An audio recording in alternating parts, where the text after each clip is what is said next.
Georgia, Georgia, the whole day through. Just an old sweet song keeps Georgia on my mind. Guys, today we're going to be talking about all things Georgia in the context of analyzing voting and the upcoming 2022 midterm elections. There's a lot going on down there in Georgia. We just had a debate for the Senate race out there between Herschel Walker, Raphael Warnock. We're going to be talking about Stacey Abrams' campaign for governor. Stay tuned. You do not want to miss this. Right after this.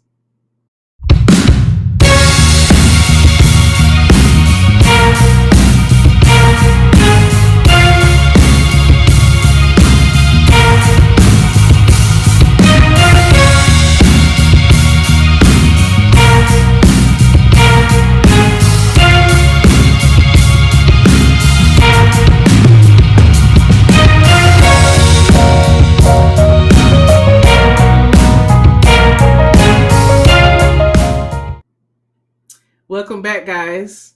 Georgia is on our minds today, this beautiful Saturday afternoon.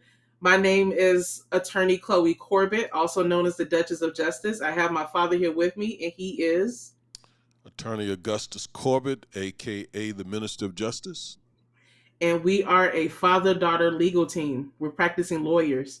On this channel, we provide you a legal analysis of trending politics, policies, personalities, and pop culture to empower you, your family, your friends, and your community to defy this unjust legal system. We are going to get into it too today. Why don't you go ahead and like this video, hit that subscribe button. We're trying to reach 5,000 subscribers by the end of this year, and we're going to reach it because we're building a community here. So with that, Dad, what's up? Georgia, Georgia, Georgia. Georgia's on our minds. Georgia's Georgia's on on our our mind. minds. I tell you, between Senator Warnock and Herschel Walker, that's all we can think about right now because in just a couple of weeks, we will be voting in the midterms and likely determining who will control the Senate and therefore, man, who will be able to get legislation enacted or not. Yeah.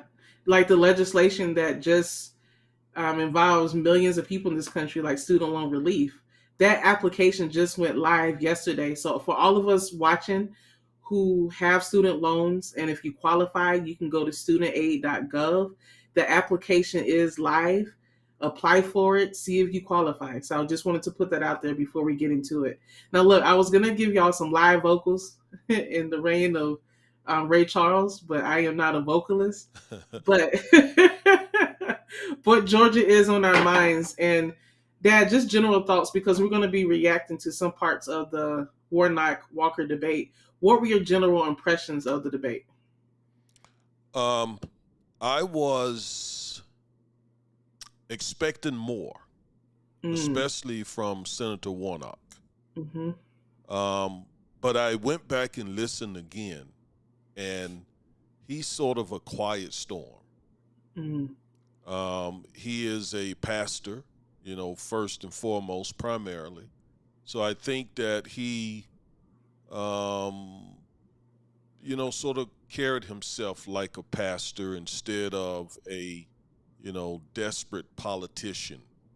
mm-hmm. Uh, Herschel, he had been well coached, so he didn't, fall over his feet. So for a lot of people, that was a sigh of relief.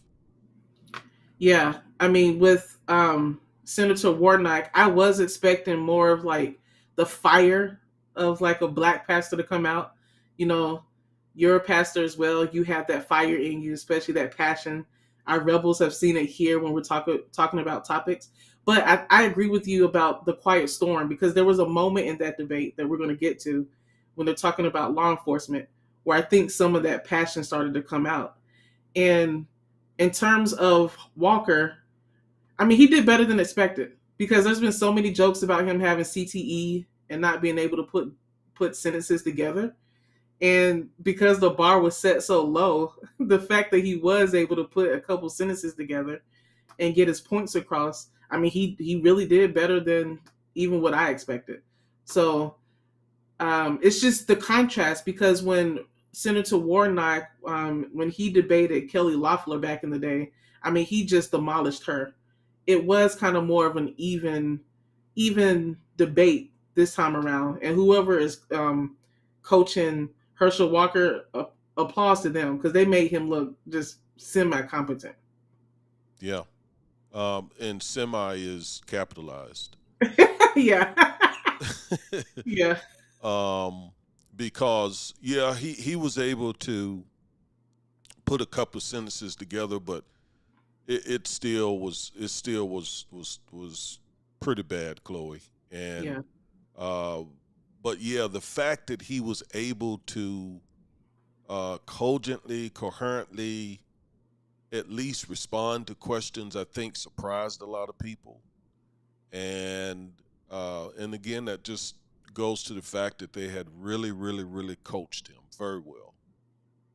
Yeah. And the moderators, I mean, I noticed a lot of the questions were slanted towards Herschel Walker. I don't know if they were going easier on him, um, but actually, I do know it seems like they were going easy on him.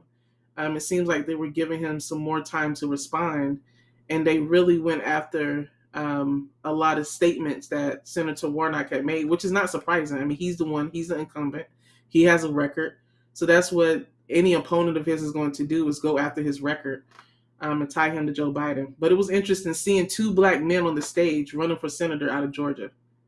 Yeah, that's historical, I believe. I don't believe that that's ever happened in American history. I could be wrong about that.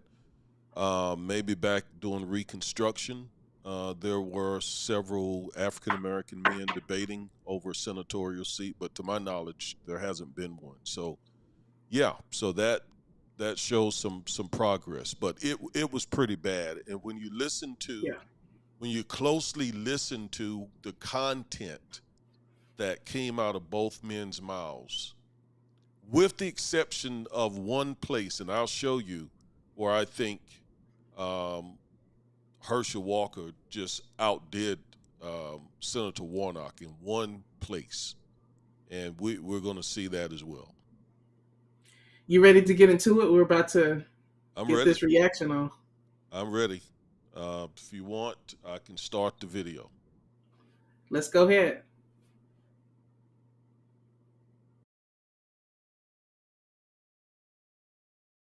Our next star, Emerson College The Hill poll shows the economy, threats to democracy, and abortion access are the top three issues. We're going to begin tonight with the economy. Everyday Georgians are struggling. They're struggling to pay for food, gas, child care, housing. This week, the inflation rate continues to rise. Mr. Walker, we're going to start with you. You've been openly critical, blaming President Biden and the Democrats for inflation and for the economy. If elected, what is one idea that you would champion to reduce inflation? We ask you to be specific. You have 60 seconds. Well, first of all, you have to blame this administration and Senator Warnock, because within 2 years, this inflation has gotten worse. They cut our energy independence. They also raised taxes. And at the same time, they reckless spending all our money. So he would sit here tonight and say that he's doing a good job for us, and you ask me, what is one job I would do to help the inflation? First of all, we got to become independent, energy independent again. And the reason why, we're going to our enemies to ask for gas and oil. And that puts us not just in an inflation problem, but it puts us in a national security problem. And I think that's something that I think Senator Warnock need to realize. And he mentioned that he grew up here in Savannah with 12 siblings, Well, in this area, most people live paycheck to paycheck. And when you have inflation the way he's brought inflation on, how in the world can you buy grocery or gas for your family? A follow-up question to that, Mr. Walker. Most economists say that cutting government spending is the first step in economic recovery. I would want to ask you, would you consider cutting military funding or spending on social services to accomplish this goal? And you have 30 seconds. I would not think about cutting military spending, because first, I believe in peace through strength. Right now, we're at a brink of war, And I think right now with Senator Warnock, who he and Joe Biden, they don't show any strength. And we have to protect this country. And I said it early on, right now, because we're giving our energy up to our enemies that don't like us, we have to be ready for war. This is not a playground. So we have to be ready for war right now. Senator Warnock, since President Biden has taken office, inflation has reached levels that we haven't seen in 40 years. You've supported nearly every piece of legislation that this administration has pushed through Congress. Do you take any responsibility for the financial hardships currently that Georgians are facing? And you have 60 seconds. There's no question. Okay, so I think that's a good place to come back in. We'll go back and let Senator Warnock finish answering that question. You know, to highlight what you said about seemingly the questioners, especially this guy. And by the way, keep in mind, I think Fox News carried this debate, I believe. And I believe that the guy asking Herschel questions is a Fox News commentator or journalist or reporter. And the questions seem to be very soft to me. I mean, just tossed, you know, in the game of baseball, you know, a fastball coming across the plate at 100 or so miles an hour, that's a hard thing to hit. But when you toss it over the plate at 50 miles an hour, the chances of it getting knocked out of the ballpark are great.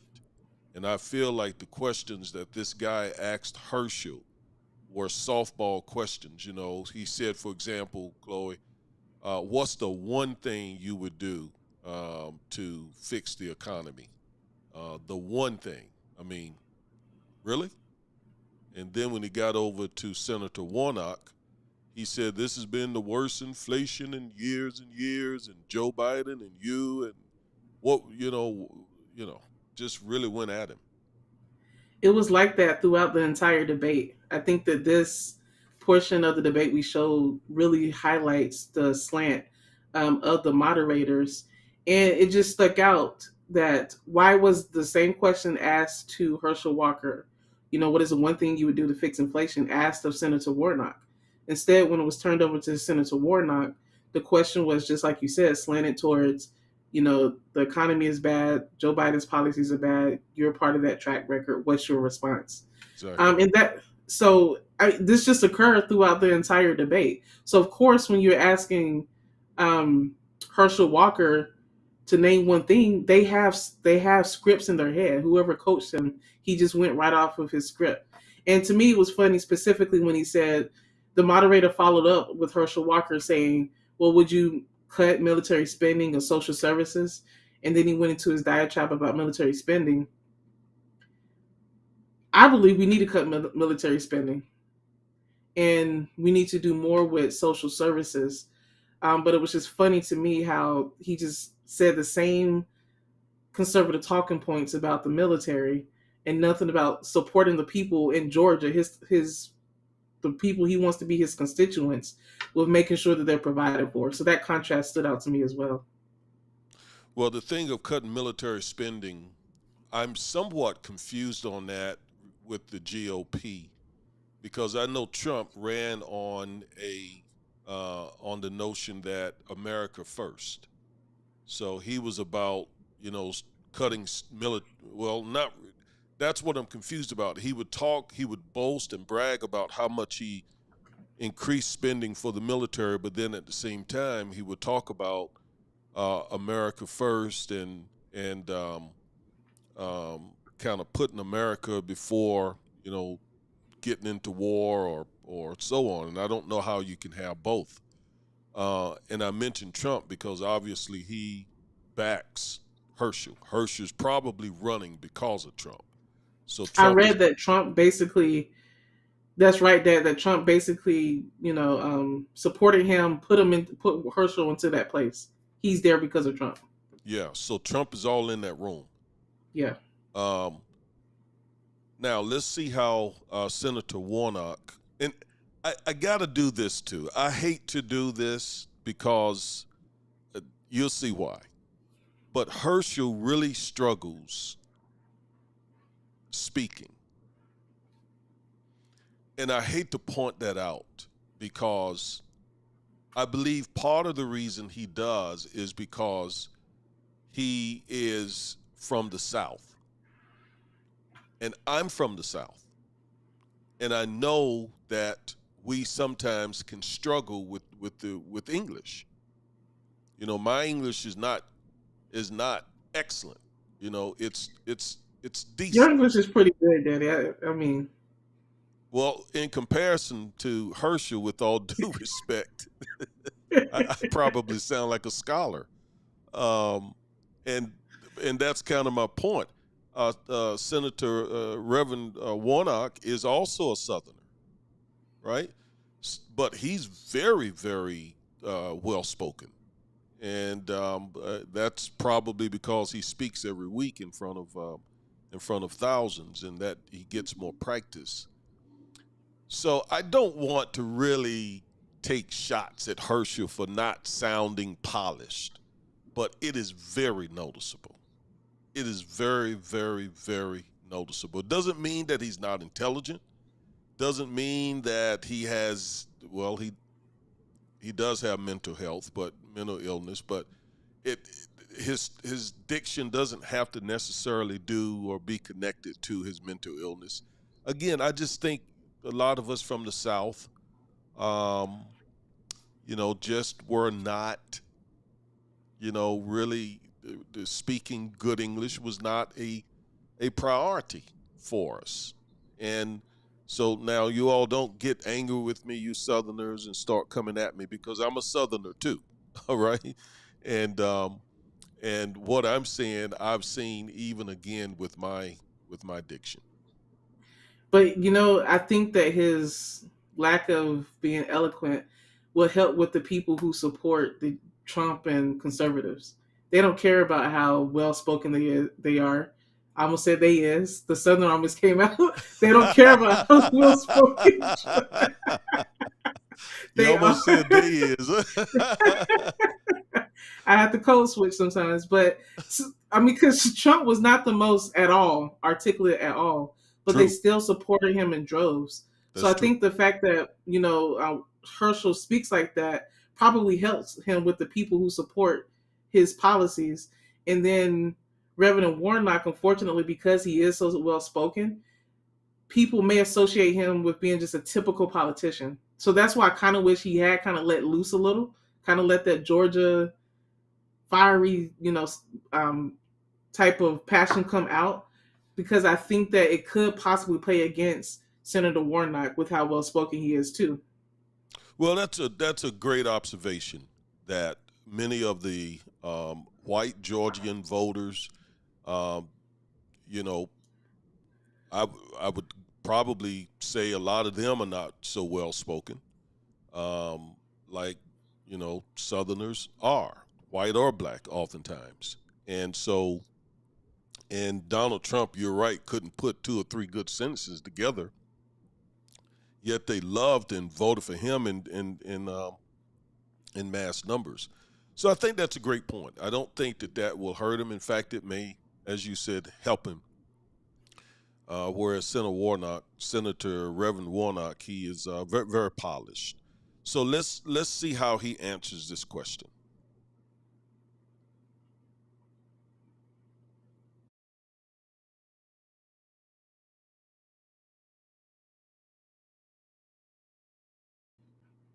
Oh, I don't know what's going on here. Let me see.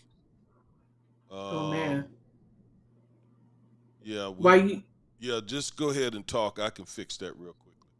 while you look into it, we do have a couple comments from Sean, a friend of mine. What's up, Sean? Thank you for joining. Yes. Sean says, "Yeah."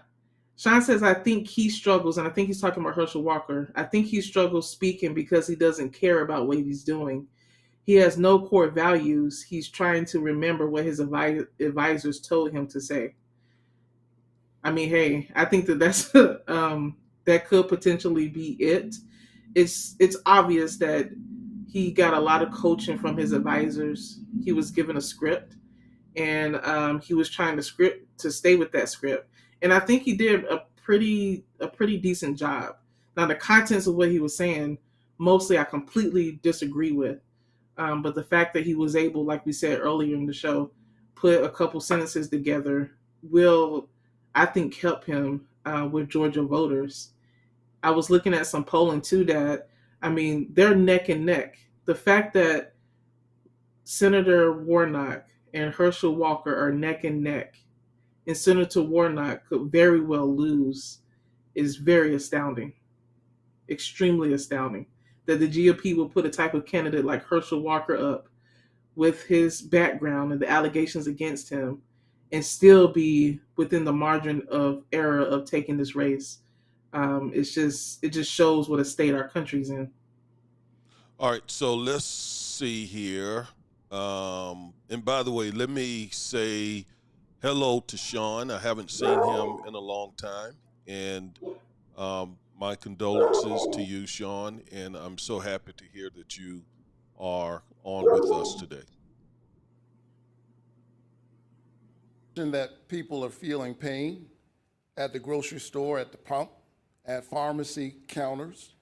And while we are paying record prices, a lot of our corporate actors are seeing record profits in the oil and gas industry and the pharmaceutical industry, which is why I've stood up for ordinary, hardworking Georgia families time and time again.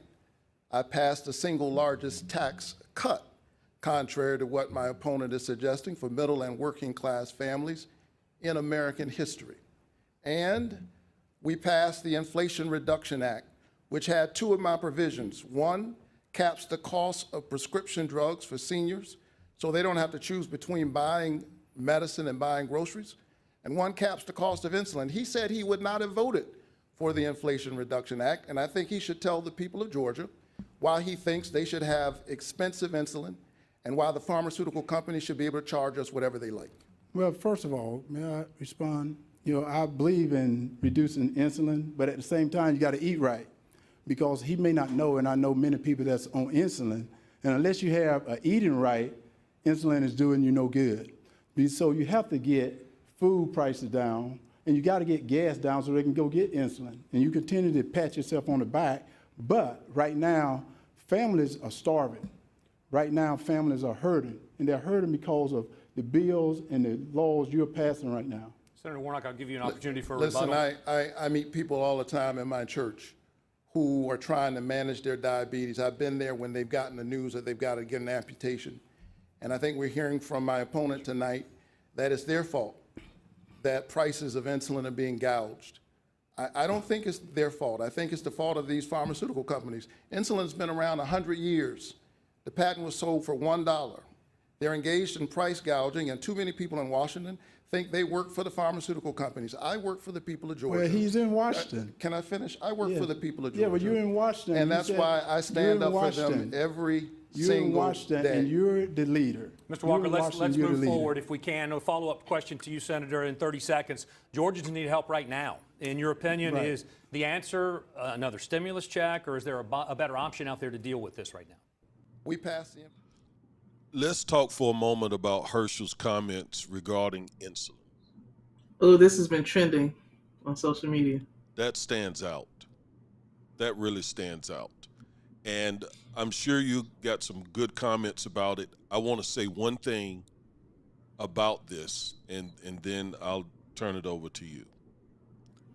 Well, and your mother, she made sure I mentioned this, that many people with diabetes have type 1 diabetes, and it's not at all related to one's diet, okay? It's more hereditary. Type 2 diabetes does have to do with diet and other things, but type 1 diabetes, that is more just a problem with one's pancreas, I believe. So his comment was just pretty callous. Yeah, it created a firestorm. I saw a lot of tweets about it, how making that same point that Mom wanted you to bring out. Shout out to Mom. Thank you for moderating, Mom. But that, just like you said, type 1 diabetes, I mean, that is not impacted by one's diet whatsoever. And I think he made the comment, like, if we go back to when President Obama was president and how Michelle Obama made her her cause, like the Let's Move, the healthy eating. She got a lot of flack for that, and I think he's just again trying to bring up all these contrasts. With Obama being the boogeyman, the eating right, all of that, which is funny because he says, "Okay, you just got to eat right," talking about one's body, but to me, it's just hypocritical because they want to do so much to control people's bodies. So, but that's for another segment. But yeah, it was absolutely callous, and a lot of people are pointing that out. And Senator Reverend Warnock made the point very eloquently that yes, and I think we all should say that people should try to eat right. Yeah. Right, there are a host of issues that come from bad eating habits, obesity, etc. And type 2 diabetes is impacted by one's diet. But Senator Reverend Warnock made the point that what does one's eating habits have to do with price gouging? Those are two separate things, right? Whether Mhm. people were eating right or not, those folks who, as Reverend Warnock pointed out, who owns the patent, who makes the money, who makes the insulin, they're going to do everything they can to make as much money as possible from insulin, while poor people have to choose between getting their next vial of insulin versus putting food on the table. So the price gouging is not connected to one's eating habits. And I think you brought that out. Yeah, that was a great response. All right, we'll go back. Inflation Reduction Act. He's already told you he would vote against it. It didn't He's already reduce inflation. he's already told you that he doesn't believe in capping the costs of prescription drugs for people like my 84-year-old mother. No, I don't think told they him should. I didn't believe in I don't think she induction should have to Mr. Walker, let's choose. let him talk. Yes. You'll get a second. I don't think she should have to choose between buying medicine and buying groceries. And that's why I've stood up for her, and I've stood up for hardworking families every single day, and I've stood against the corporations that are being bad actors. They're seeing record profits in the middle of a pandemic. And Who exploits a pandemic? Gentlemen, we need to move on to our next topic in the interest of time. So that's election integrity. Tina, it's all yours. All right, Buck. Okay, so that's the way they ended that. And Chloe, I chose not to even comment on the public integrity part. I watched it several times, and both guys really sort of dodged it, and both have some public integrity issues going on. Uh, so, I mean, I just didn't do. This is mainly about who's going to control the Senate, Yeah, that's and what it's about. yeah, and so the public integrity part of things just sort of cancel each other out in my mind. What do you think? Yeah, we know Herschel Walker's been in the news because of, allegedly getting his child's mom or trying to pay for an abortion and wanting her to have a second, and the domestic abuse violations. Well, that's going to come up under the abortion part. Oh, okay. Yeah, Yeah. yeah. We're definitely going to spend some time on that. Okay. Then I'll say my comments for that when we get to it. But one thing I will comment, an observation, I think because we were talking about at the beginning how Senator Warnock is more of a quiet storm, and I had said I wish he was more fiery. I think that was actually by design with his advisors. I think they probably expected Walker to come out like very headstrong and not be able to put two sentences together. So they wanted to show a contrast between this senator and then this man who's has all of these um, baggage with him, to show that contrast. I don't know if it quite worked all the way, but I think it was more by design. Yeah, it's a good observation. I think I don't know. I just think that it's part of his personality, and again, I think it's Yeah. pastoral. He is the pastor of Dr. King's church, of John Lewis's church, which he mentions later on in the debate.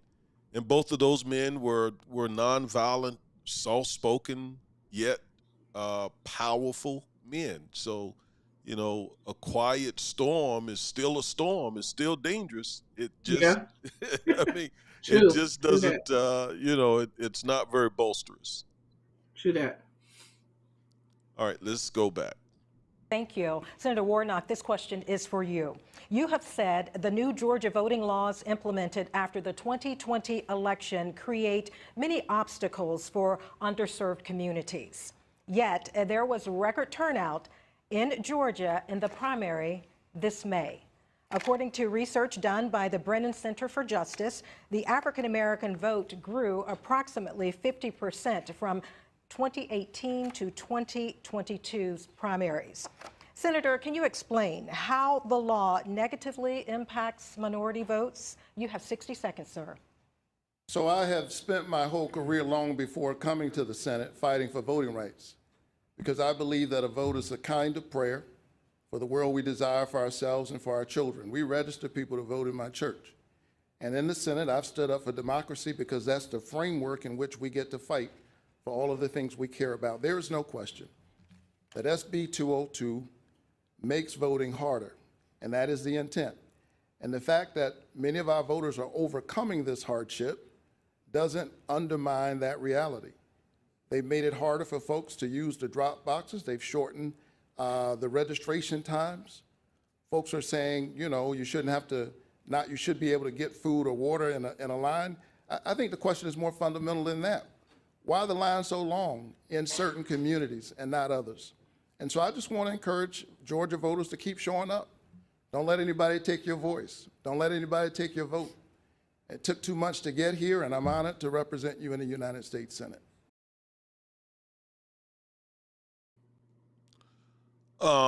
So that was great. I think, Chloe, the contrast between these two guys is, first of all, very predictable, right? Mm-hmm. And very obvious. I don't know what people expected. I think folks came to this debate expecting Herschel to fall over again, trying to walk up to the podium.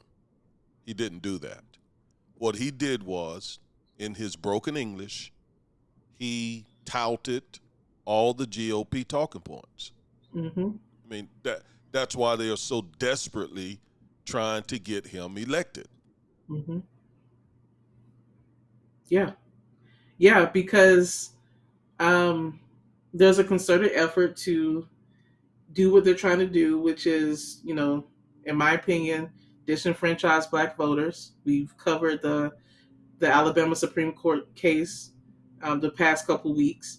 Not do anything about criminal justice reform, not talk about police brutality and all of these justice issues. And what happens in the Senate, the way who controls the Senate has a direct impact on all of those issues and on the Black community. And so this is a truly a fight between, in my opinion, what is just and what is not just in terms of the Black community. So that's and it just so happens that the two sides represented are represented by Black men, which is interesting. Very interesting. In the SB 202, I think he's referring to Georgia Senate Bill 202. I've covered that in other videos that we've done on our podcast here. And no matter what no matter what the question says, that bill makes it much harder for Black Georgians to vote. It does. It does so in terms of it got rid of some polling places. It cut short early voting. The boxes that you could leave your what do you call it? Your Ballot. ballot. Thank you. The boxes that you could leave your ballots in, they got rid of a lot of those ballots, especially in Black neighborhoods. They even made it, I think, an election crime to just give someone waiting in a long voting line water. Now, she says in the question, though, that black voting has increased over the past few years. Well, it was that same logic that Chief Justice John Roberts used in the Shelby County v. Holder case to gut the Voting Rights Act.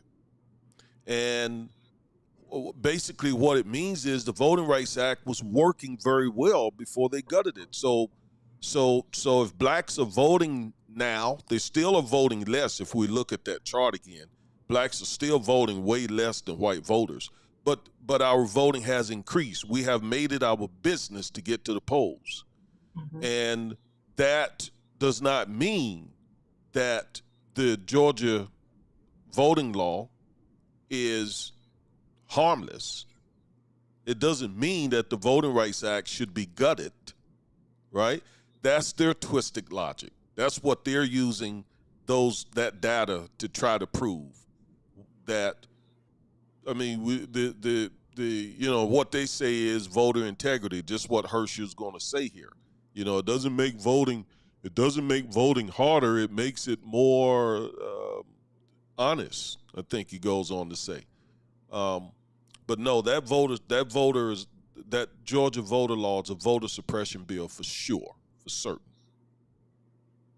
Yeah, and they want someone in who supports it. Exactly. All right, we'll go back. Senator Warnock, thank you. Mr. Walker, we move to you now. In 2020, Georgia became the epicenter for questions on voter fraud. We'd like to hear your thoughts in 60 seconds. Did President Biden defeat former President Donald Trump in 2020? Again, sir, you have 60 seconds. Well, first of all, I need to mention that he said that SB 202, really it made it easier to vote and harder to cheat. And she mentioned that more people turned out for the primary. So you gotten good at in Washington not answering that question, because that was the question she asked you. And did President Biden win? President Biden won, and Senator Warnock won. That's the reason I decided to run. Very predictable. He said exactly what exactly what you said he was going to say, and yeah. Yeah, but he also said something that was completely, I think, unexpected by at least Trump and his the big lie people. He said Biden won. Yeah. Now, I don't know if he got a phone call this morning from Mar-a-Lago. I don't know if he early this morning or even after the debate that he had to explain himself. Yeah, he may have let it slip, but then he tried to get back on track because later he said, "Well, Donald Trump was a dear friend of mine," and so I think he was trying to salvage it.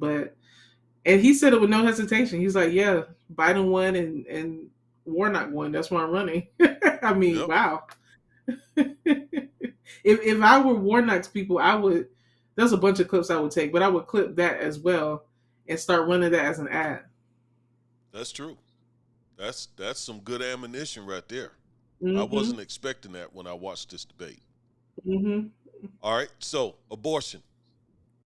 Thank you, Tina. We turn now to the topic of abortion. We're going to start with you, Mr. Walker. A week before this debate, a former girlfriend made public accusations saying you paid for an abortion and that you encouraged her to have another.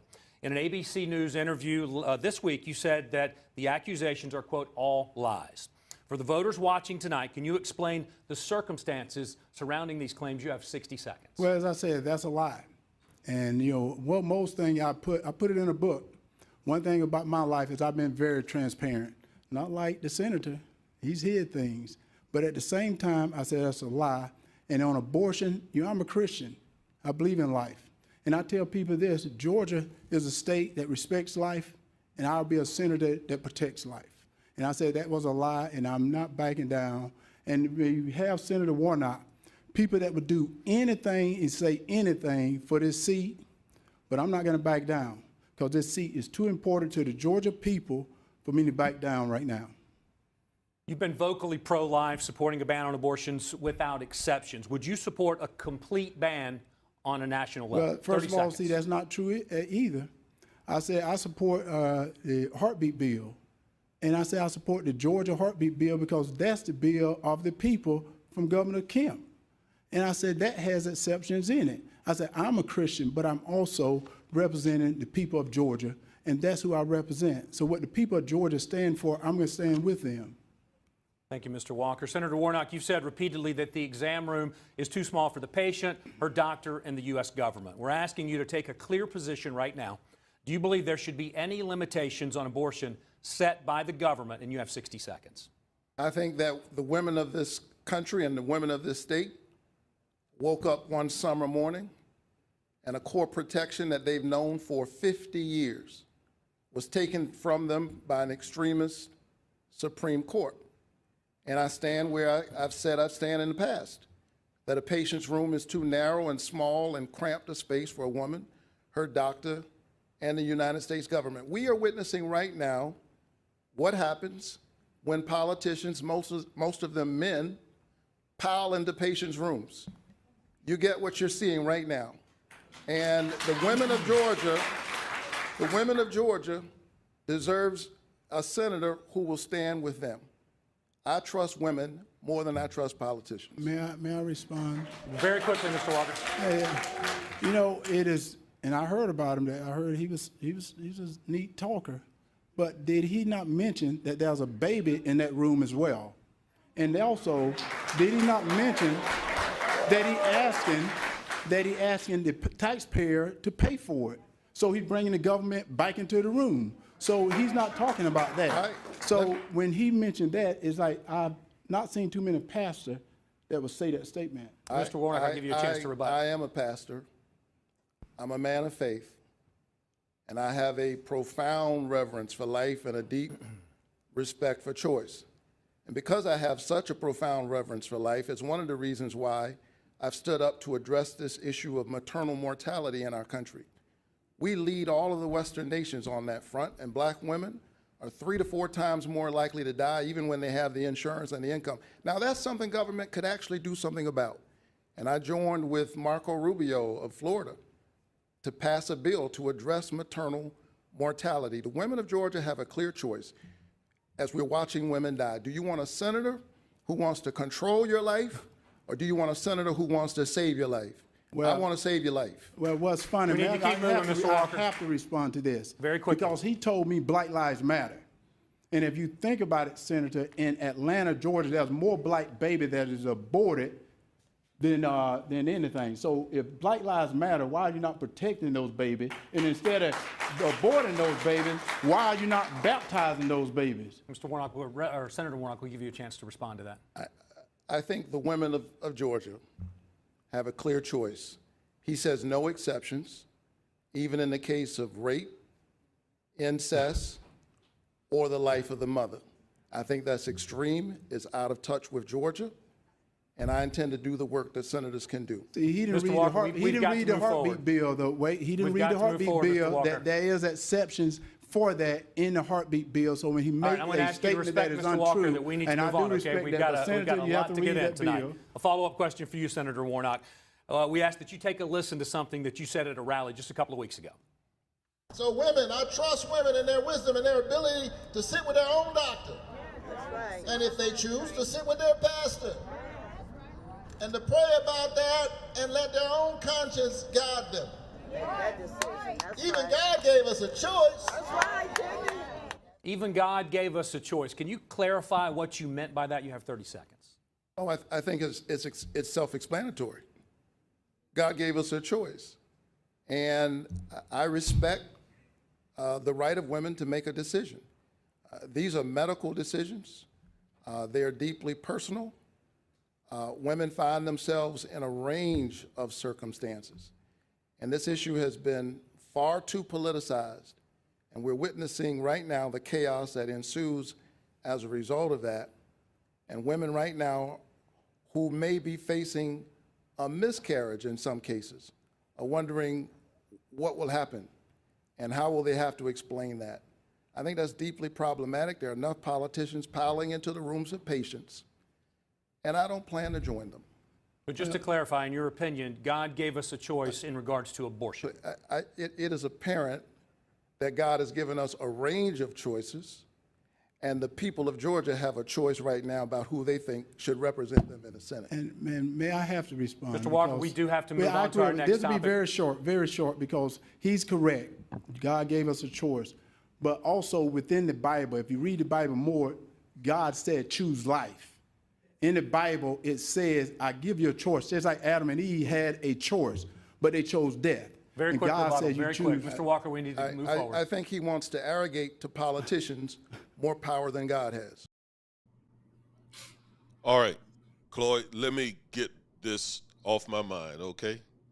Because, and let me preference what I'm about to say with the fact that Herschel Walker has been accused of paying for an abortion and for asking the same woman to do another abortion. And she has provided receipts. She has provided a literal receipt and a get well card. Herschel has denied this. So, in light of these accusations by some unnamed person, you have to take some of what Herschel says about abortions with a grain of salt. But I must give it to him. This to me was his strongest part of the debate.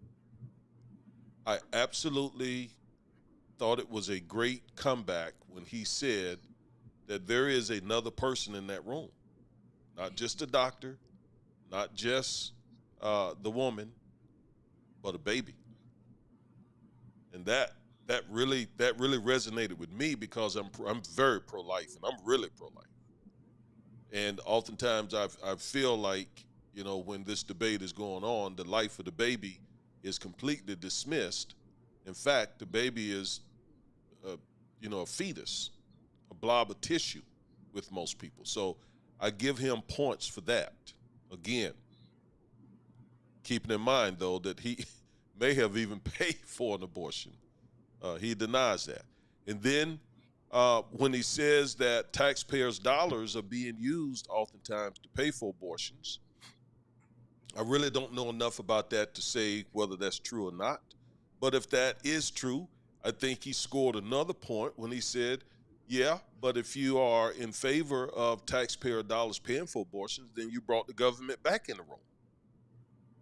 And then third of all, when he affirmed that God has given us the right free will to make choices, but God also told us to choose life. So I believe that was Herschel's strongest point of the debate, yet keeping in mind that the same man is accused of paying for an abortion and pressuring this woman to get another one.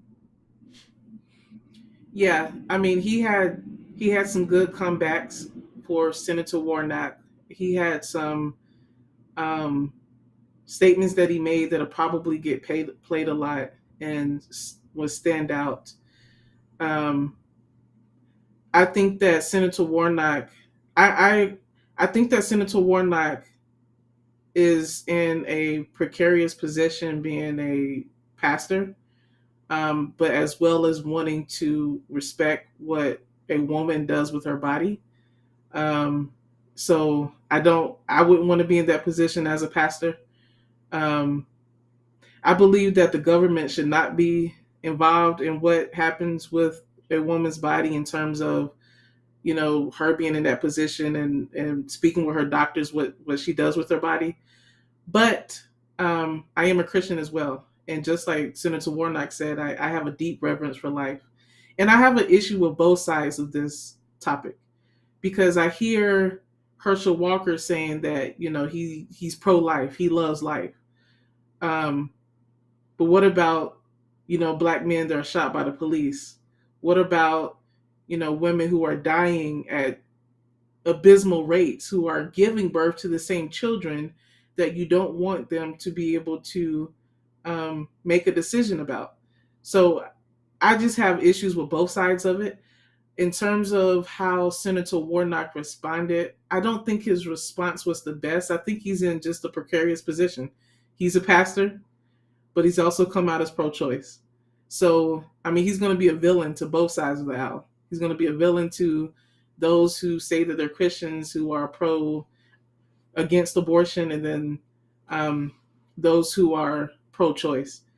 But I will say that in terms of the debate, I think Herschel Walker has some good comebacks. But I just can't get out of my mind the allegations that he's made, that were made against him, with him potentially paying for an abortion, wanting to pay for another one, the domestic violence allegations that he has, was he's accused of punching and his ex-wife. So if you value life that much, but you have these accusations against you, I kind of have to take that with a grain of salt too. So, I mean, it was interesting to say the least. It was to me was the most interesting part of the debate, and it really gets into kind of the core and the core of America. Yeah, I think when good point to bring out the precarious position that Reverend Warnock is in, because, for example, if he criticizes um, Herschel for potentially paying for an abortion, then he's really sort of contradicting his own position. That's a Because, good point. I didn't even think about, but that's yeah, a good point. yeah, I mean, Reverend Yeah, Warnock, I mean, why would he criticize Herschel for paying for an abortion when Reverend Warnock is pro-choice? So I think that's one of the reasons why he has remained silent about this issue and has not really. I mean, how could he? He would seem like a big hypocrite. yeah, In in fact, I guess some abortion foes would be. I mean, proponents would be like, you should be out there supporting Herschel. Uh, I mean, yikes. that's how convoluted this whole thing is. Yeah, Um, and your point about Herschel not truly being pro-life, I think is spot on. This is the same guy who earlier in the debate dismissed reducing the price of insulin, yeah, and insulin keeps people alive, literally keeps people alive, and he dismissed it. And where Reverend Warnock said that uh, there's price gouging. Herschel didn't get pro-life on that point. yeah. So there are contradictions all over the place. We got some comments. Sean, the GOP wants to protect uh, them until they're born, and then they don't care. Excellent point. That's exactly what I'm saying. Pro-life means you're pro-life from the womb to the tomb. From the womb Yeah. to the tomb, not just in the womb, but when they're born. And as Chloe, as you said, you're not pro-life if you're, the unborn, the unborn, and then you have no problems when racist cops shoot unarmed, innocent black men. But there is hypocrisy on both sides because, as Herschel said, if you're truly a Black Lives Matter person, why aren't you saying something about all the black lives that are being aborted disproportionately? So both sides of this issue are not innocent here. Yeah. And I mean, Herschel, he had a good line with and I wonder how it felt with the Reverend, you know, Yeah, you're supposed to be baptizing babies. I was like, yikes. yeah, that So was whoever was writing for Herschel Walker, they did some good, they they did. had a couple bars. They did. Good point, because I just doubt very seriously that Herschel put those lines together. I mean, Yeah. I really don't. Somebody knew that Reverend Warnock said that about choice, and they said, "Hey, Herschel, here's a good couple lines for that speech." And they knew he also said that part about an exam room is too small for the doctor, the woman, the government. And they said, "Hey, Herschel, here's a good." I don't think Herschel came up with that himself. That's all I'm saying. I don't believe that. I had another quick thing. I wanted to get your opinion about when they asked Senator Warnock about his statements about God gave us a choice. Yes. I took that to mean like God gave us a choice whether or not to follow Christ or not. I don't, but I guess the moderators, they, or how did you take it? I'm curious.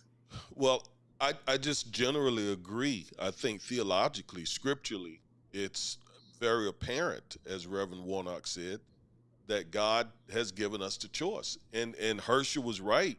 He was quoting Deuteronomy chapter 30, I believe it is, verse 19, I think, where the scripture literally says, God says, I've set before you life and death, blessing, cursing, choose life.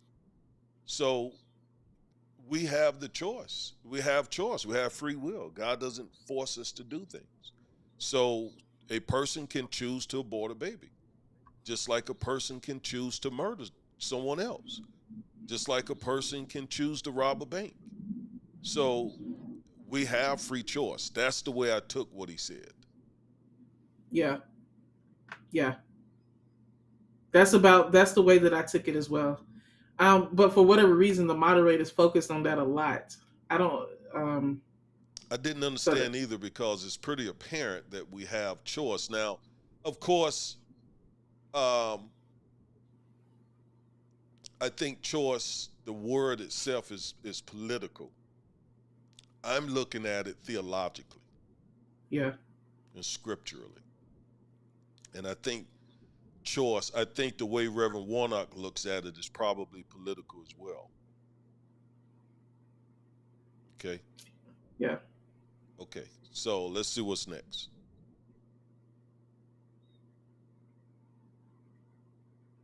Oh, come on. Come on. Come on now, the devil Take is a lie. exactly. Take the wheel while I see what's going on here, Chloe. Yeah. So just that portion about abortion, I do think that that was Herschel Walker's strongest. Whoever wrote those lines for him, I don't believe that he wrote them. I think that they will strike with people who support his position. And like we said, again, it just goes to show the Democrats may have done themselves a disservice or his distractors by just painting him as this bumbling, fumbling fool. Because if he comes in the debate and just able to stand and recite lines and get his points semi across, then that's a W for his side. So again, that was another showing of that. That's a great point. Yeah, they lowered the standard too low. Yeah, Let's try again.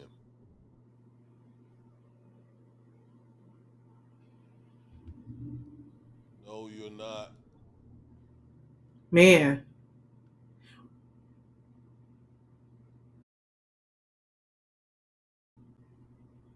I don't know what's going on here. What was the next portion you were going to go to? That I forgot. I know. Um, yeah, we may just have to narrate it. The one. Our next star, Emerson College The Hill poll shows the economy, threats to democracy, and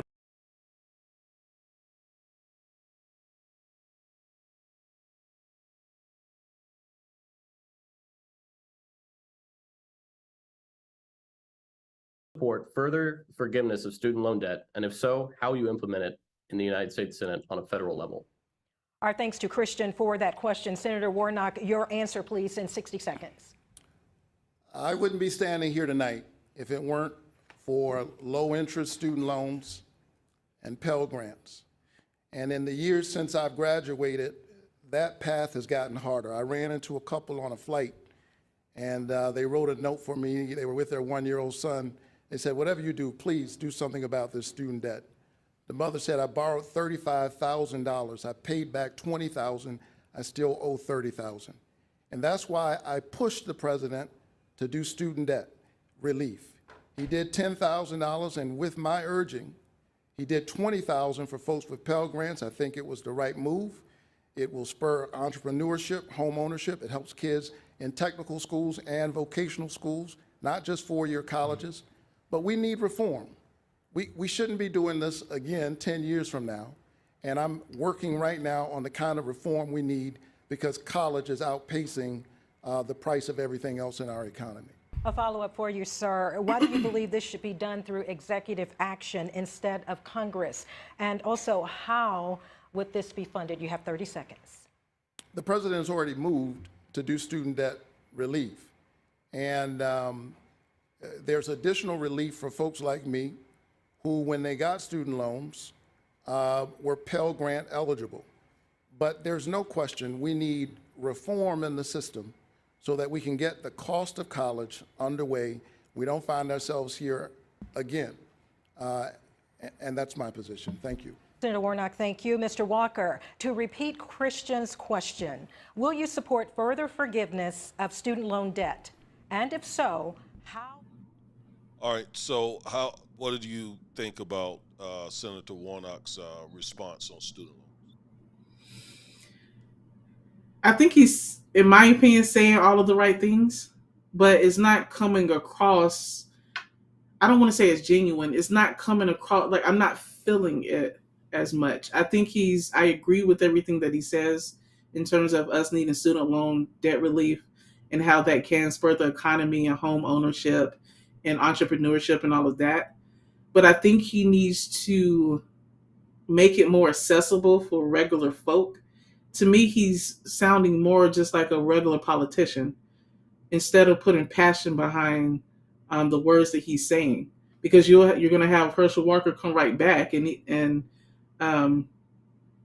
even though he is not well spoken, he's going to put some oomph into it. I don't know. It just felt like something's a little missing. What do you think, Dad?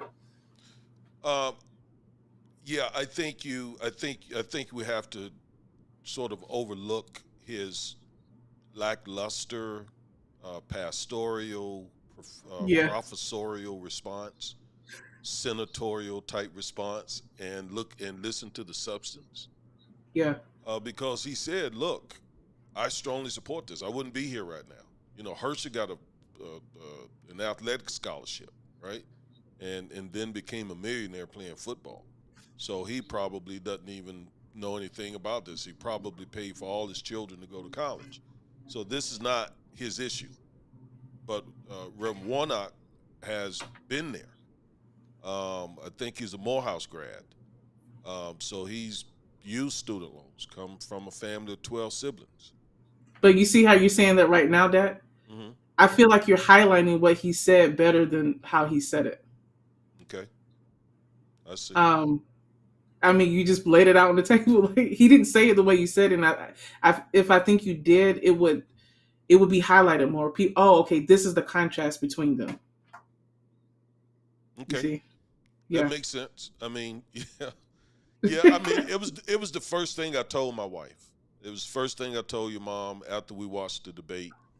Man, he did not come out with the fire that I expected him and wanted him to come out with, because there is so much to go after Herschel about, you know. So why he didn't take that stuff and because Herschel was going after him. Mm-hmm. I mean, every question that was asked of Herschel, he would turn it on Reverend Warnock. And Herschel's big strategy was basically to tie Reverend Warnock to Joe Biden, Mm-hmm. which is probably not a good thing in the state of Georgia. Okay. So that was his big strategy. Just remember those talking points and keep connecting those two people together. Right. Yep. But then, you know, if you listen and not be too caught up into Reverend Warnock's, mannerisms and his soft-spokenness, he's saying very good things. Mm-hmm. Yeah, he is. And looking at the Twitter and stuff after the debate, I think people see the differences. Even though, some of the criticisms I'm having with his demeanor and stuff, people see the differences. Yeah. And they see, what's been going on in the campaign trail. So I think what he's saying is getting deep into people, into Georgia voters. Let me ask you this, and then we'll go back to the debate. I hope it's working okay now. Have you read anything, or what do you think the percentage of black vote will be for Herschel in Georgia? I haven't read anything specifically for Senator Warnock or for Herschel. For Herschel. Um, I mean, well, what I have read, Warnock could probably get 98%. I don't know, you know. What will be left over for Herschel? some of the polls I have read is that so black male voters voted for Republicans. I want to say in 2016, maybe like at 7%. And this past election, it was like 19%. So I have read some articles that for black men, it is increasing. They're increasingly voting for Republican politicians. All right, so hold that thought, because one of the last things we just want to briefly mention is why some black men won't vote for black women. All Yeah. right, let's look at a couple more little pieces of this debate, and we'll come right back to that. It's a good segue into that. Mm-hmm. In fact, if this doesn't work, I think we'll have to segue on into it. You implement it. Well, first of all, you can see that. 60 seconds, sir. I apologize. Yes, first of all, you can see that Senator Warnock has gotten good at being in Washington, because you asked the question, why did Congress not do it instead of the president doing an executive order, which is what should have been done. And as I was traveling around the state of Georgia, I talked to people. Some people that wanted to go to college, they couldn't. So they ended up going and working on father's farm. Some military wanted to go to college, they didn't. So he went to the military, may have lost an arm. So this is not right. Georgia people say it's not right, they say it's unfair. First of all, how can you transfer someone debt who owe it to someone that don't owe it? And also, Senator Warnock brags about making $400 billion that now the taxpayer, all you in the audience, got to pay for. You got to pay that debt. And I didn't co-sign for anyone's loan. I hope no one out here co-signed for anyone's loan, because I didn't co-sign for anyone's loan, and it's not right, it's not fair.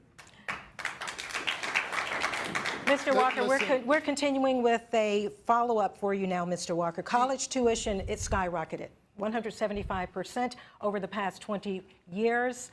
What will you do to stem the cost of higher education going forward? Well, first you of have all, 30 seconds. First of all, what you should do is get rid of federal funding of any college that raised their costs. Get rid of federal funding of any college that raised their costs. That's the first thing that you should do. So that is what you would do. We're asking what you would do. Well, any college that raised their costs, I get rid of any federal funding that they're going to get. Thank you. You know, We're moving on. I find it interesting that folks are offended Senator Warnock, yes. I'm going to give you this one. I'm going to give you a pass for 15 seconds. I will be very brief, I promise. Very brief. It's interesting to me that folks who have been crying about the student debt relief haven't said anything about multi-billionaire corporate entities who've gotten PPP loans. I wonder why Mr. We're going to move on. We're moving on. Thank you. Thank you, Senator Warnock. Your time is up. Mr. Walker, we are moving on. Yes, we're going to move on to minimum wage, gentlemen. We have yes. a lot to get through yes. tonight. We've made that clear at the top of the hour. Yes. So let's get as many questions as we can in, because Georgia voters want to know where you stand on these issues. They have to make a decision. Let them know tonight. Okay, so it was kind of funny at the end there when Herschel said, "Well, y'all got a PP loan, so I don't know where that's coming." I don't know if that's true or what. I don't know anything about that part. That was funny. That was a little funny. Yes, that was a little funny. But the point is well received. That a lot of in fact, Marjorie Taylor Greene got almost $200,000 in COVID relief money and hasn't paid a dime back and doesn't have to pay it back. Yet she's out here, one of the biggest naysayers of this student loan forgiveness, of people receiving $20,000 in student loan relief. It's hypocrisy. And of course, all of the GOP said nothing when Donald Trump gave almost $2 trillion to rich people in tax cuts. Yep. And I mean, just, the bailout, like you were saying, by the banks, the tax cuts for the rich, and yet you have some issue with student debt relief. It doesn't make any sense. I think this is an issue that's going to bite them because, I mean, there are a lot of colleges in Georgia, for as country it is. There's the University of Georgia, there's colleges out of Atlanta, Morehouse, Spelman. There's a bunch of colleges in Georgia with a bunch of young people, college people, people who are going to have student loan debt. And I think that this is just a strong issue for the Democrats. It's widely supported by a large breadth of the population. Well, let me just say that it is pretty typical for working class whites to support policies that are against their own interests. Yep. I think the young man who asked the question, I think he was literally asking where would they support the student loan program. In other words, he sounded like he was in support of the student loan program. I could be wrong about that. But just like with Obamacare, there are a lot of white people who get their health insurance, their insulin and other medication and health care from Obamacare. Yep. I mean, folks act like these programs only benefit blacks. Yet they vote against their own interests. It doesn't make any, I was going to say it doesn't make any sense, but it does, because I believe it's racially motivated, and it's a ploy to keep us divided. That Sean made a couple comments. He said the co-signing thing is a strong soundbite. I'm thinking referring to Herschel Walker. And then he said very strong response by RW. I think Raphael Warnock. Of course, it was cut off. Did you hear what Senator Warnock said after the PP loan thing? I didn't hear. No. Let me see if I can remember. Well, I thought he didn't say anything because I thought he didn't really have a comeback for it. I didn't think he said anything. Yeah. So, and then Sean said that's Fox News for you. I mean, yeah, we know that they're going to be more slanted towards the Republican candidate. All right, Sean, thanks for those comments. Let's look a little bit more at this debate. According to the U.S. Census Bureau, 14% of Georgians live in poverty. The federal minimum wage is $7.25 an hour. In the interest of time, this debate between it ended up being whether or not they would support a minimum wage increase, a federal minimum wage increase, and both of them, in fact, the Fox News host asked would they raise their hand if they supported a federal minimum wage increase, and neither man raised his hand. I was surprised by that. I was surprised that Senator Warnock didn't raise his hand, and I really didn't understand his reason for not in that portion. So that was surprising to me. I don't think that's in line with most of with the Democratic Party. I could be wrong, but yeah, that was interesting for sure, and it stood out because didn't one of the moderators ask, like, it just seemed like everyone was confused. Yeah, I mean, I understand the argument against it, which is if you increase minimum wage, it's going to really hurt small businesses that cannot afford to pay someone $15, $20 an hour if they got, say, 30, 25, 50, 10 employees, saying, hey, now you got to pay them all $20 an hour would put a lot of small businesses out of business. And small businesses are the engine of our economy. Mm-hmm. So that's the argument. And I guess Senator Warnock is aware that in Georgia, that federal Mm, wage increase would have a big impact on this on Georgia. state. I Okay. guess I don't know. If that's true, I think I mean, I actually applaud it if he's thinking about Georgia and the citizens in Georgia. And Oh, if, I'm sure he is. yeah. So the fact that he is and the fact that it could hurt the small businesses in Georgia, I respect that he doesn't toe the Democratic line in regards to that and puts his constituents first. Although I'm sure he because he talked about how people need to have a living wage and Yeah. work is honorable and so on, and he grew up poor.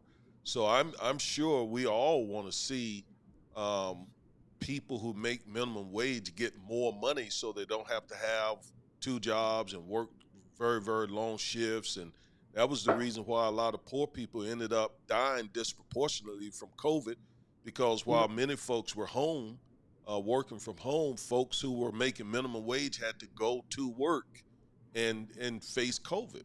So, Wow. you know, um, anyone with a heart would want to see the minimum wage increase.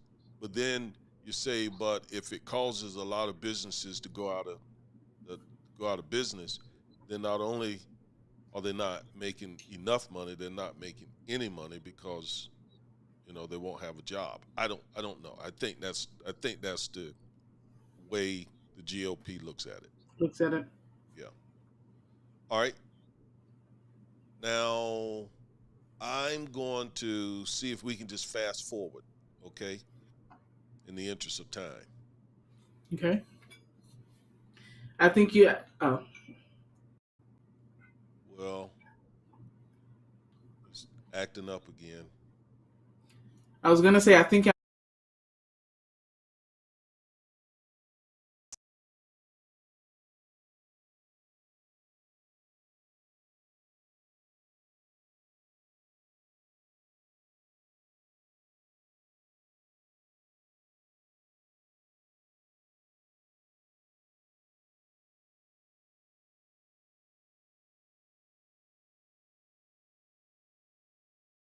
According to the CDC, homicide is the leading cause of death for African American youth. Mr. Walker, in 30 seconds, why do you believe this is happening? And what would you do to stop it? Well, what I would do is hold people accountable, which is Senator Warnock not doing. Believing in no cash bail, no accountability, that is a problem. People must be accountable for their action. And the truth lies with Senator Warnock, because he said he was going to Washington to represent Georgia. He went to Washington to represent Joe Biden. That's the reason we're in the mess we're in today, because he represents Joe Biden and not the truth for Georgia. Senator Warnock, this follow-up for you. Same question. What do you believe homicides among African American youth is growing? Why are those homicides growing, sir? And how do we stop it? Well, it's heartbreaking. And I've seen this up close as a pastor. I've presided over some of these funerals. I've met with young people. And we have to have rules and laws in the society, which I support and I've invested in as a legislator. At the same time, we have to create opportunity. There's no sickness like the loss of hope. When people lose hope, when they doubt that their life can be any longer, or that they can dream of something bigger than the street they live on, a lot of things can happen. I grew up in one of those neighborhoods, but I had a nurturing family, and I benefited from good federal public policy, like the Head Start program, like Upward Bound, like Pell Grants and low-interest student loans. And to invest in our children is to invest in our best resource. Senator Warnock, thank you. We are moving on. That was a watershed moment for me. that is when it turned for me to that Senator I Warnock's response. actually Herschel's response infuriated me. Me too. All the complicated issues involving black male homicide, and it's true. The leading cause, according to the CDC, the leading cause of death for black males between the ages of 15 and 44 is homicide. That's different than any other group of men in America. So that is a real issue, and it's one that we talk about a lot. It's one that we deal with a lot in our law practice, and it's one I deal with a lot in my ministry. This hits home. I've eulogized two of my younger brothers, okay?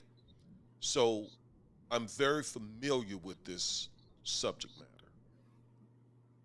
And to hear him reduce this, oversimplify this crisis to bail reform Mm, was infuriating to me. yeah.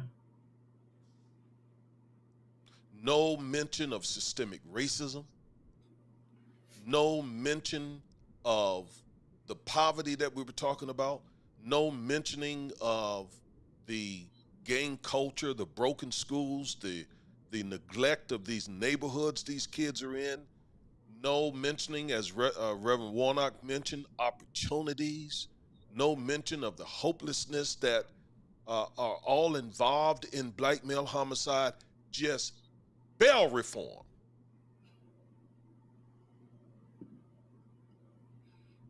Are you kidding? He doesn't care.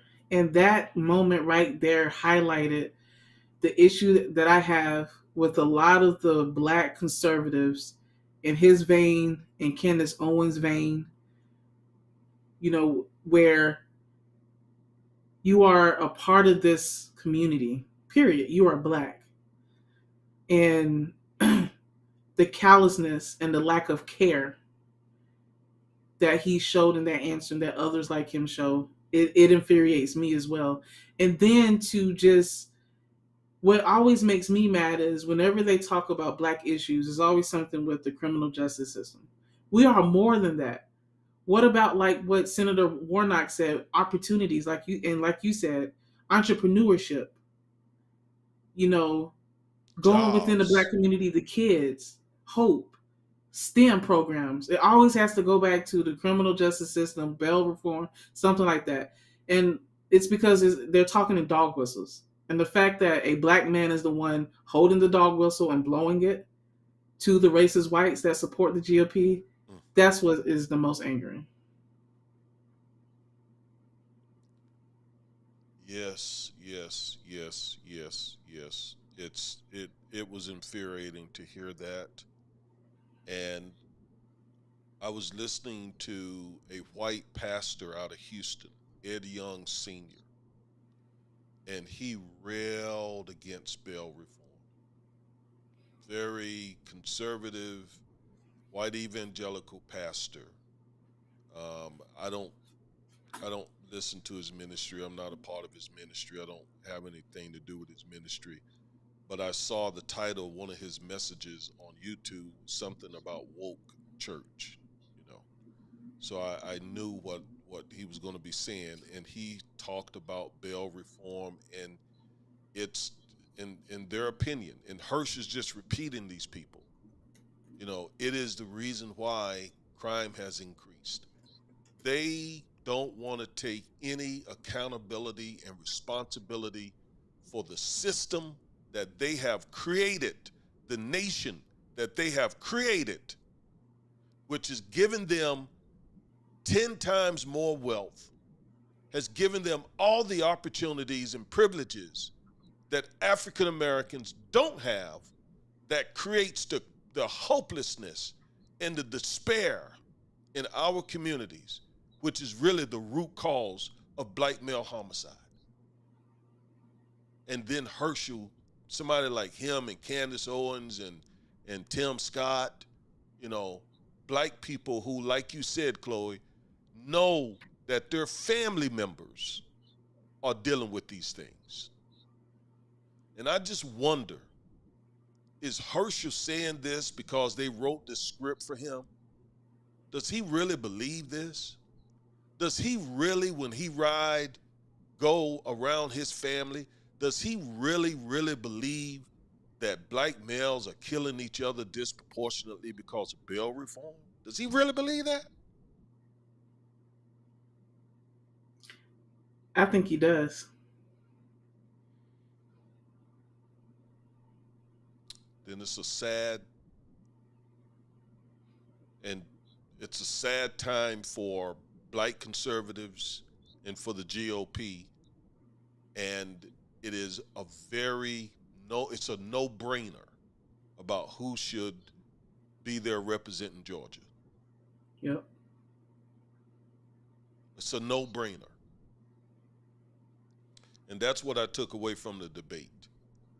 Yeah, Reverend Warnock was not loud and boisterous, but he was very, very effective to me in articulating a vision, with the exception of the abortion issue, okay?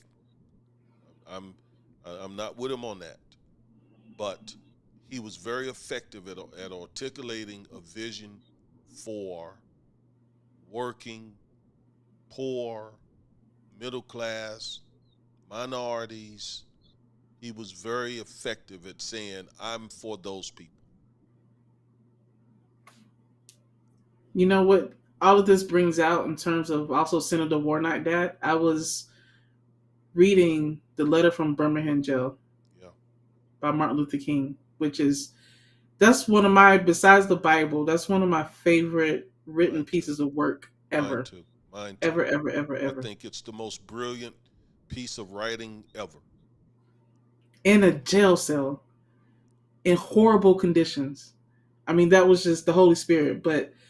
And I was reading more backstory about it, about how, and I didn't realize this, Martin Luther King was responding to, I think, 8 white clergymen there in Alabama who were criticizing him for the church they didn't use woke, but that's basically what it was, being woke. Like, that should be left for the courts, all this justice stuff. The church doesn't need to be in it. And that was his whole response to this letter. And I think that Raphael Warnock, now preaching at Martin Luther King's church, he showed that he was the embodiment of that letter from Birmingham jail. You know, how the church can be involved in articulating this vision for America.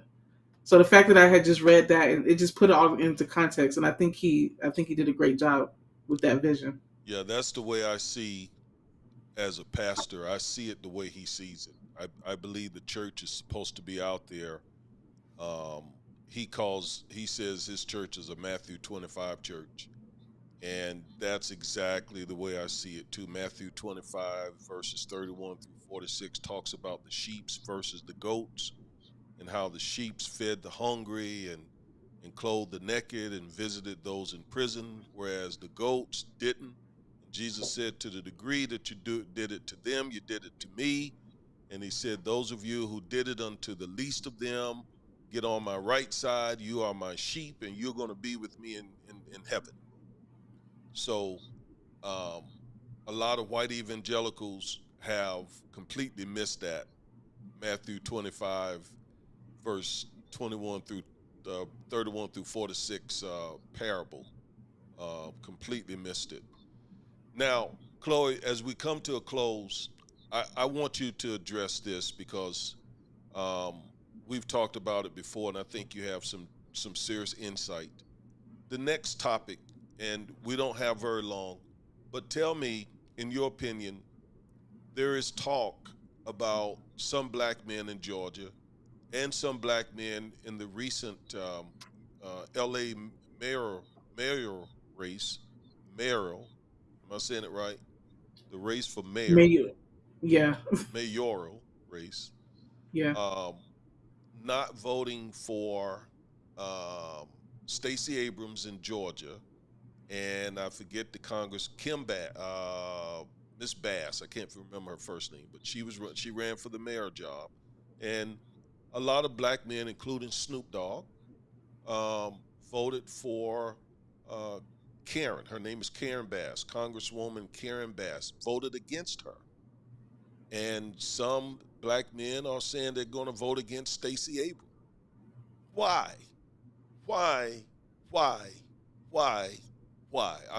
I'm lost for words. Because a house divided can't stand, and that there has been a huge division between black men and white women that's brewing, circulating. You said white women. Did you mean black women? I meant black women. Ooh, child, thank you. I meant black women. I think it's quite the opposite, but anyway, I meant black men That's a and whole nother discussion right there. yeah, that's a whole nother discussion. No, there's been a big divide between black men and white. Why do I keep saying want to say black women? And A big divide between black men and black women. yes, black men and black women, and you see it a lot online and just in conversations that I've had with friends, because a lot of black women feel like, okay, we're supporting black men, but we're not getting the support back in return. Like when there is a tragedy of a police brutality case where a black man is the victim, or black women raising black men and their black sons, but we're not getting the support in return. But for whatever reason, and I've been reading articles about this online, especially analyzing what's happening with the Stacey Abrams Georgia governor race, a lot of black men are now saying that they're not getting the support. That whoever gets into office, even if it's a black woman who has a black father and black nephews and other black men in her life, nothing is going to change. Now, look, you can say that about any politician. Whoever gets into office, things may not change. But this is a deeper problem. No, what is happening here is the result of a deeper problem within the black community of the divide that is between us. And it's because we are weaker when we're not together. We're weaker when we're not standing together in conjunction. And I think it's by design. I read some articles too that a lot of Republicans, they're actively going after black men to get them on their side. So this is something that's even deeper than voting and deeper than politics. It is something that we need to address within our community, because if we're not standing together, then we can't make the achievements that we're striving to achieve, the justice issues that we talk about every Saturday and every week on this show. So it is percolating and it is out there. Well, I'm not a Democrat. I'm not a Republican. I'm an independent because both parties tease me off for different reasons. Hmm. But if I got a choice between a black female Democrat and a black male conservative Republican, I'm likely going to go with the black female Democrat. Unless, now, of course, the abortion issue is a huge issue for me, and traditional marriage. Those are huge issues for me. But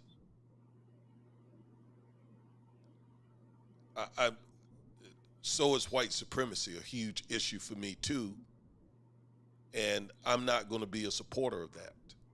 And that's what you have to do if you vote GOP. You are literally supporting white supremacy. You must back policies, laws, regulations, etc., that are tilted to favor white people and white privilege. I refuse to do it. I refuse to do it even when I was a Republican. And I've been both. I was a Democrat, then I became a Republican and left both of them. But even when I was a Republican, I wouldn't do that. No, will not do that. And the divide between now I still think the majority of black men and black women are on the same page. But it seems to be an increasing phenomena of black women who feel black men don't have their backs, especially when you see high profile black men tending to always want to marry a white woman or, Latino woman or some exotic woman other than just a, black woman. Hmm. That's why I loved Barack Obama marrying Michelle Obama. Okay. And, me personally, as you know, I like them black. I like them black with kinky hair. That's how I like them. and so, yeah, man, is And that good? and you saying that if I can, you just saying that as a black man liking black women. There's an actor, John Boyega. He was Well, a I Star must Wars. say, I like one black woman Yeah, with kinky hair. Let- Let's be very clear about that. yeah, Or, yeah, yeah, or yeah. let me say two. Okay, two black women with kinky hair. All right, are my um, hearts. I love that. But even just saying that, us two, me and mom having your heart, is controversial now because when John Boyega said that something similar, he got a lot of hate for it in the Yeah, the guy news from and the England, media. right? Yeah, the guy from England. So I mean, it is a trending phenomenon, and I just think it's just another way for us to be divided. And we Me were too. talking off camera, young black people versus old black people, black men versus black women, rich versus poor. I mean, it's just Light continually skin trying to versus keep us. dark skin. Oh yeah, light skin versus dark skin. Yeah. So it's just all in that City versus country. city versus country. Yep. So it's Well, all in that vein to keep us divided. if there are any black males listening to us in Georgia, please, I don't know why you think you would fare better with Bryant Kemp. He has implemented voter suppression. He has implemented policies to forbid the teaching of critical race theory in schools. He has championed criminal justice policies that hurt Black Americans, economic policies that hurt Black Georgians. I don't understand why you think you would do better under Bryant Kemp's administration if you're one of those type of black males. Please, please, in a couple of weeks, please cast your vote, not for the Democrat. That's not what this is about, but for the person who has your best interest in mind. And from what I can tell, that is Raphael Warnock. You saw it in this debate. He clearly articulated his position versus Herschel Walker, who clearly articulated the GOP talking points, and they favor rich, white people. Period. Period. that's All a, right. that is the that's the choice that speaking of choice, that's the choice that people have in 2020 and the choice that we have in Texas as well. So the midterm elections, that's why we're talking about this today. Why the 2022 midterm elections are so critical for the black community because the choice between the two is obvious in what will be best for our community. So anything else to add? This is it, right? This is it. Well, Yeah. I want to thank Sean for joining us, Thanks, Shad. and others for joining us. Let me see here before we go. Let me just check this. Go ahead, Chloe. Yeah, thank you all for joining, for contributing. This has been a great discussion. We're here every Saturday between 2, 3 p.m., bringing topics and issues like this before you all. Let people know about our channel. Tell people about us. We want a diverse cross section of rebels joining us, joining our community, having these discussions. So subscribe, share the video. We appreciate you joining us today.